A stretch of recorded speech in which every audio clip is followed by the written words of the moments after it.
Nakakalungkot lang isipin na biglang-bigla ating riding buddy, pioneer, Rafi Concepcion, and the Concepcion brothers, mga riders. Si Rafi Concepcion, 50, ano pa lang siya, 52. Napakabata niya.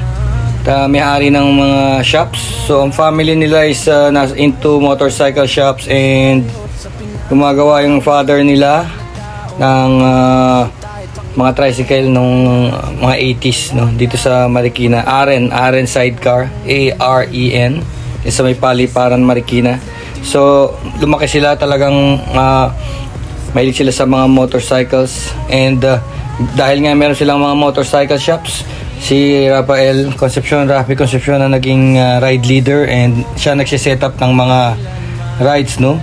And the year was 2011 nung nakilala ko sila. 2011, galing ako Middle East nun, so ayoko na sana magmotor dahil syempre hindi natin maialis, talagang delikado pa rin, no? Pero masaya talaga, masarap. Ingat lang, kasama na yung danger dun sa sarap sa pagmamotor, pagbiyahe.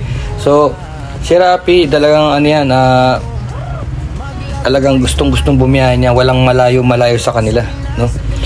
Tsaka lahat ng wala pang mapa, sanay na sila sa mga lugar, kahit wala pang mapa, no, wala pang mga GPS. So itong may kasama pa kaming isa na nakilala din namin sa bicycle, sa mountain biking, si Ronald Chua. So pagkatapos nung nabinyagan ako nila Rafi nung bumiyahe ng Real, Quezon, Infanta, Quezon, yan, na Laguna, yan ang mga binabiyahe namin. Tarlac, Pampanga, pinakatas biglang lumayo kami ng konti, napunta kami ng Nueva Ecija. So yan, nabinyagan ako.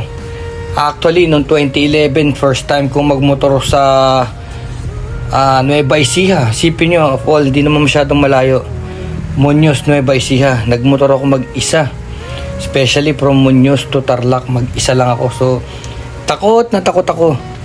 Akala ko pag mag-isa ka dito sa Pilipinas, kahit saan parte, haharangin ka, nanakawin yung motor mo, nanakawin yung gamit mo, sasaktan ka. Isipin mo, may ganun akong feeling. Kahit basta mag-isa ka lang, may mangyayari sa yung di masama. Napakasamang feeling. Pero actually, pag tinanong mo yung mga biyahero dito sa Pilipinas, hindi totoo yun. Talagang walang basihan para matakot ka. Unless mapunta ka talaga sa delikadong lugar, tsaka sa sasaktan mo sila, sasaktan ka rin nila, no? Yung mga lugar-lugar na bawal ka dun, yun, may mangyayaring ganun sa'yo, pero hindi mo pwedeng sabihin all the time, every time, no? So yan, tinuro sa akin ni Rafi Concepcion yan, bumiyahe until one day, itong si Ronald, nagpaplano kami, Holy Week, saan tayo pupunta? Sabi subukan natin doon sa amin sa Apari, 550 kilometers from Manila, no? So tawanan kami ng tawanan, mga 3 times tawanan lang kami ng tawanan. Inisip namin hindi pwedeng magkatotoo dahil napakalayo.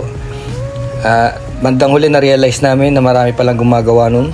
So doon ako na-introduce, welcome to the loop, welcome to the North Loop, South Loop, Philippine Loop. Marami palang gumagawa nun. Doon ako na-introduce. So tinry namin, biyahe kami. So yun, kaka-research sa internet, nakita rin namin kung paano bumabiyahe yung iba, na hindi naman pala siya sobrang layo.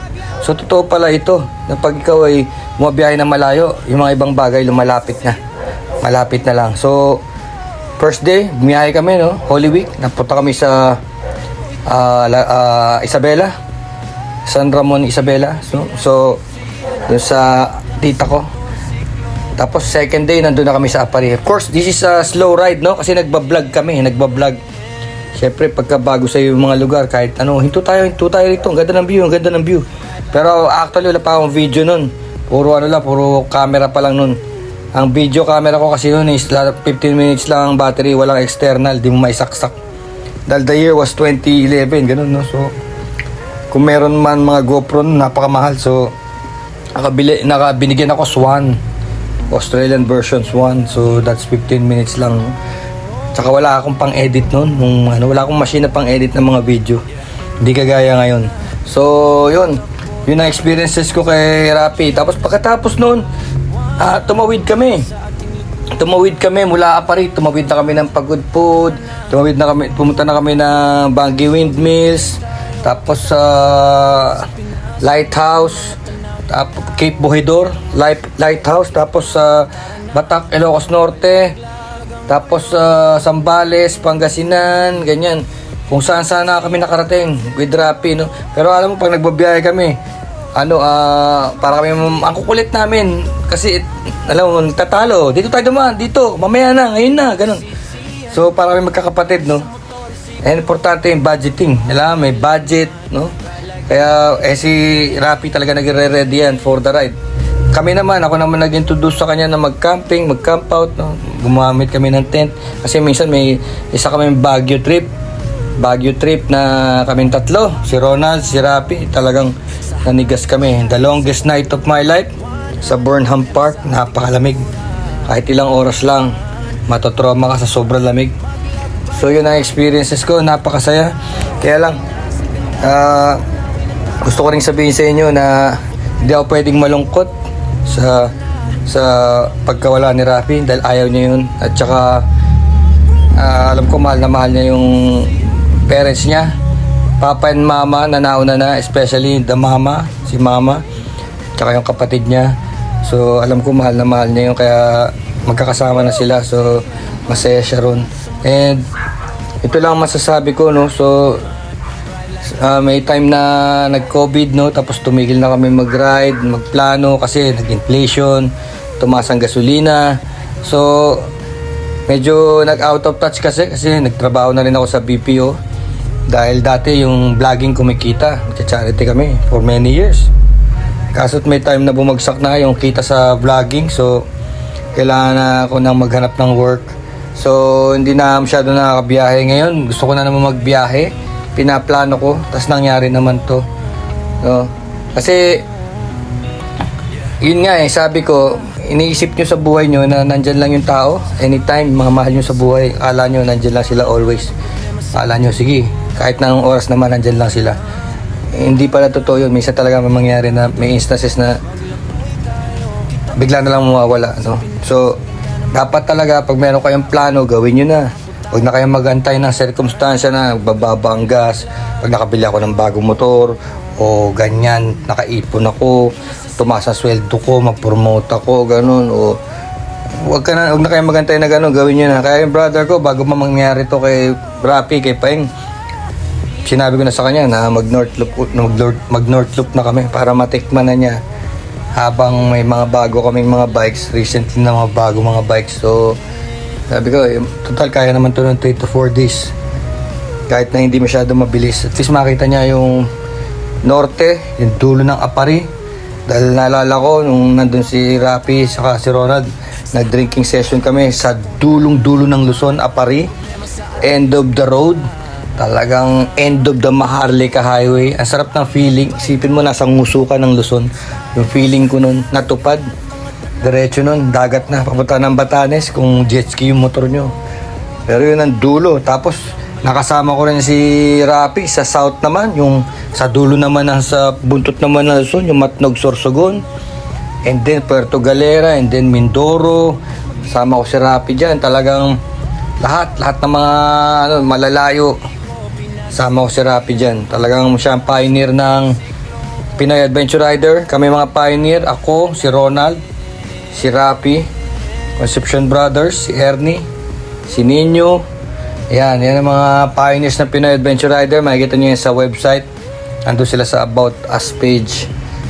So kailangan kung may plano kayo, gawin nyo na lahat ngayon. Huwag na kayong magantay dahil di nyo na alam ang buhay. Okay, brother Rappi, salamat sa lahat ng memories. And marami nagmamahal sa'yo. Napakabait mong tao, napaka-religious. Gusto niya pagka Holy Week biyahe kami, bisita iglesia. Kahit pupunta kami sa mga simbahang hindi namin alam ang lengguwahe, nagmimisa kami para makompleto lang yung bisita iglesia. Of course, Manawag, kahit ang dami-daming tao, punta kaming Manawag, Holy Week, no? Talagang dikta yan ni Rappi, kailangan pupunta kami doon. Ayun, ganyan siya ka-religious. Kaya nga San Rafael ang pangalan niya. Tapos napaka soft spoken. Tapos syempre siya din ang financier ng ibang rider na walang panggastos, siya ang sumasagot. At saka yung birthday niya every year, inaabangan ng mga rider yan dahil naglilibre siya na siyang gumagastos lahat sa rides. Yan si Paeng Rafi Concepcion. Ride like the wind, brother, ride like the wind. See you on the other side. Goodbye and thank you. Yeah, yeah.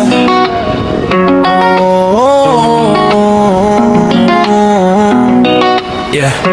Tara na, vroom vroom, takbo tayo. Sa hangin siya'y nasa una. Iwanan ang problema sa ating likuran. Tara na, vroom vroom, brother ko. Maglakbay tayo, kita-kits tayo. Sa Pinas, ang ganda ng mga tanawin na tao. Kahit ang mga putahit, pakikitungo. Tara na, hanggang malaglag ang gulong. Vroom vroom. Hindi masasayang bawat sentimo, sapagkat magiging parte mo ito. Di ko pinagsisihan ang pag-angkas sa motorsiklo. Magpakailanman, ride like the wind.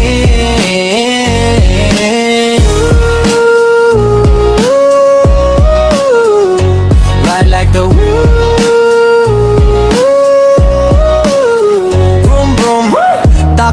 Tayo sa hangin siya'y nasa una. Liwanan ang problema sa ating likuran. Vroom vroom, maglakbay tayo, kita-kits tayo. Sa Pinas, ang ganda ng mga tanawin na tao. Kakaibang mga putahit, pakikitungo. Tara na, hanggang malaglag ang gulong. Vroom vroom, hindi masasayang bawat sentimo, sapagkat magiging parte mo ito. Di ko pinagsisihan ang pag-angkat sa motorsiklo. Magpakailanman, ride like the wind.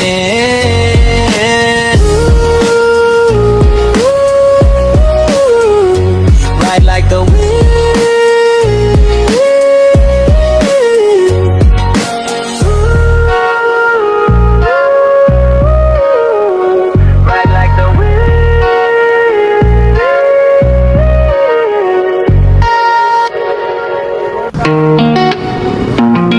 Yeah, yeah.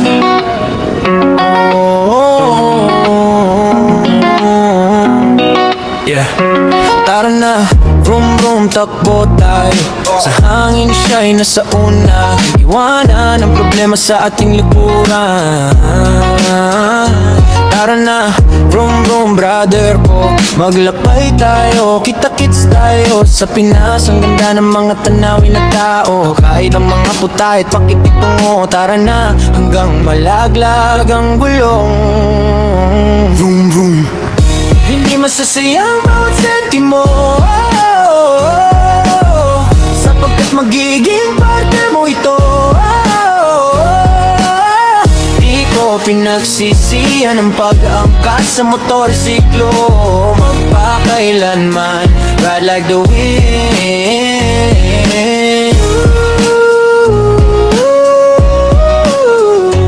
Ride like the wind.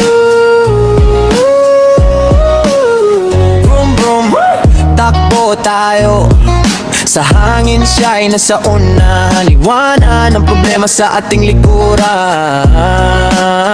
Vroom vroom, maglakbay tayo, kita-kits tayo. Sa Pinas, ang ganda ng mga tanawin na tao. Kakaibang mga putahit, pakikitungo. Tara na, hanggang malaglag ang gulong. Vroom vroom, hindi masasayang bawat sentimo, sapagkat magiging parte mo ito. Di ko pinagsisihan ang pag-angkat sa motorsiklo. Magpakailanman, ride like the wind.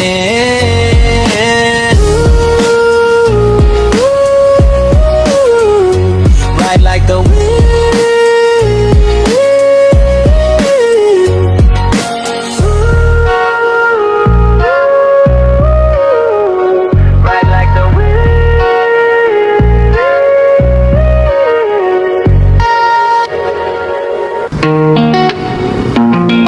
Yeah, yeah.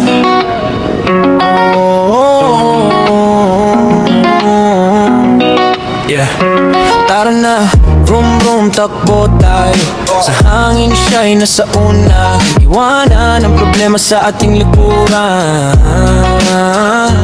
Tara na, vroom vroom, brother ko. Maglakbay tayo, kita-kits tayo. Sa Pinas, ang ganda ng mga tanawin na tao. Kahit ang mga putahit, pakikitungo. Tara na, hanggang malaglag ang gulong.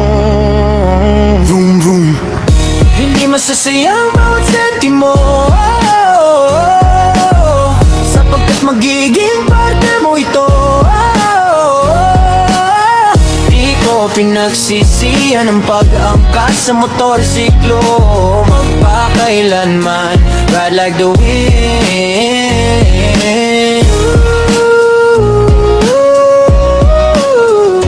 Ride like the wind.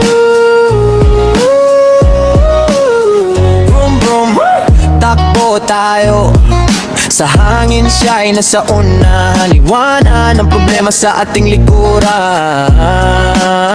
Vroom vroom, maglakbay tayo. Kita-kits tayo. Sa Pinas, ang ganda ng mga tanawin na tao. Kakaibang mga putahit, pakikitungo. Tara na, hanggang malaglag ang gulong. Vroom vroom, hindi masasayang bawat sentimo, sapagkat magiging parte mo ito. Di ko pinagsisihan ang pag-angkas sa motorsiklo. Magpakailanman, ride like the wind.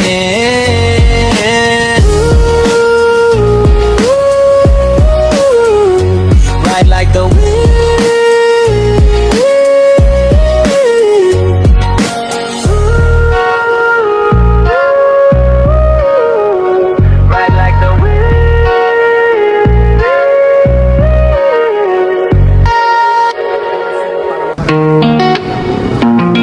Yeah, yeah.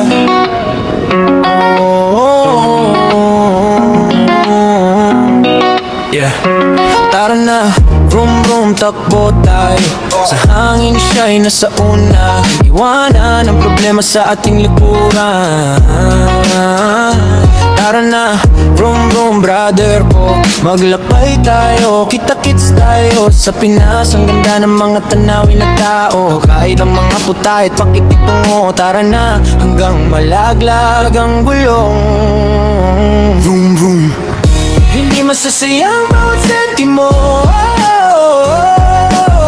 sapagkat magiging parte mo ito. Di ko pinagsisihan ang pag-angkas sa motorsiklo. Magpakailanman, ride like the wind.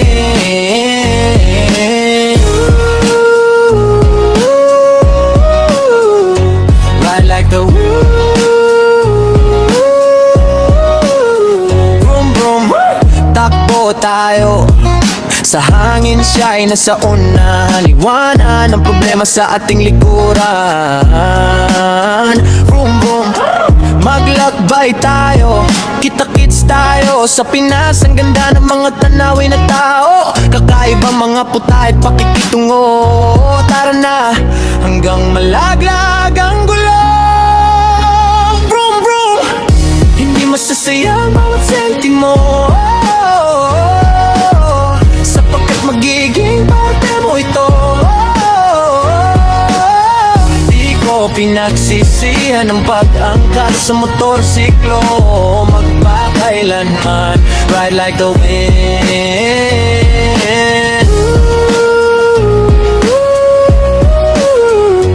Ride like the